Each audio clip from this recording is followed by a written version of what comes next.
I thank you, Madam Speaker.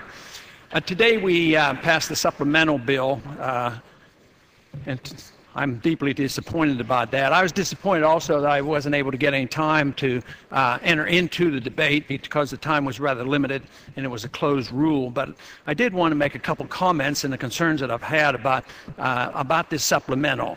You know, when the President sent the supplemental over, it was $84.9 billion, and there were some of us that were hoping that we wouldn't be funding the war through supplementals, but it looks like that hasn't changed. That process would continue, even though there were some that believe there would be a change in the way we funded these wars. But when that bill came to the House, there was a lot of expression about concern about spending too much money. But by the time it got to the floor, it was $96.7 billion. And things were added. For instance, $2 billion for the flu epidemic that didn't occur, but we're going to spend $2 billion trying to figure out whether or not we're ever going to have an epidemic. But it was very disappointing that even though it was a closed rule, the minority had one chance to do something about it and maybe reduce some of the spending. But lo and behold, when that amendment was offered, it was offered to increase the spending by $2.9 billion. But there was a lot of expression of the outcry about this spending and the deficits we have. And the deficits are exploding.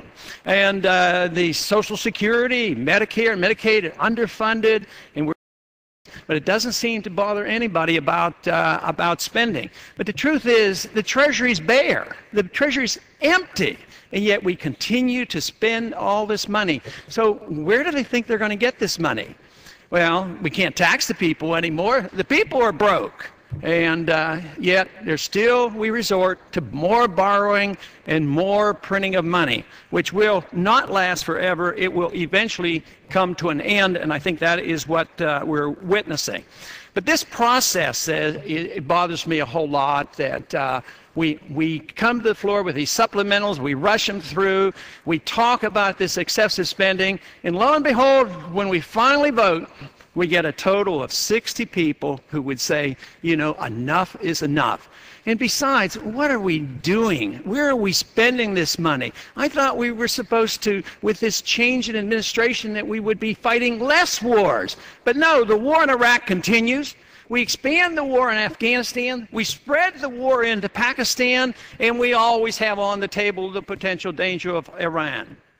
So when will it ever end? We can't even define the enemy. Who exactly is the enemy over there? Is it the Al-Qaeda, the Taliban? Is it the government of Pakistan? If you can't define the enemy, how do you know when the war's over? If we're in war, which we are, how can this be anything other than war? When was this war declared? Oh, well, we got this authority 5 or 10 years ago. Who knows when? Perpetual war. This is what we're involved with, perpetual spending. And then we say, well, we have to do that to be safe. That is what is preposterous. It's the very policy that makes us unsafe.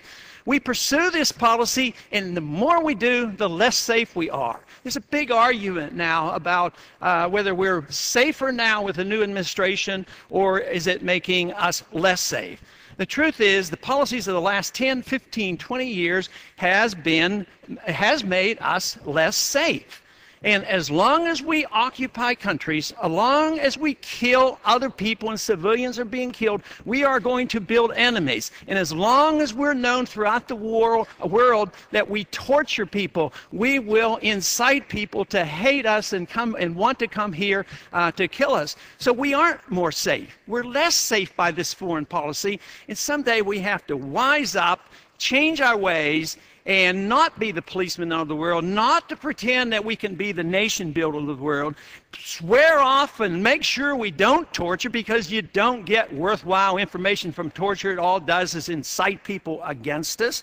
And the occupations can never be of any benefit to us. But what about the financial calamity that's coming? I'm afraid this is the way this will end. through another financial crisis much bigger than the one we currently have. Because you can't create $2 trillion of new money every year and expect this system to continue. The Soviet system collapsed because they couldn't afford it. Their economic system was a total failure. We did not have to fight the Soviets. Even though they were a nuclear power, they collapsed and disintegrated. And that is what we have to be concerned about, because we cannot continue to finance this system and pursue a policy which endangers us. So if we care about the American people and care about our liberties and care about our Constitution, we ought to look seriously at our foreign policy and not continue to pursue these supplemental appropriations where we continue to spend money that we don't have. I yield back.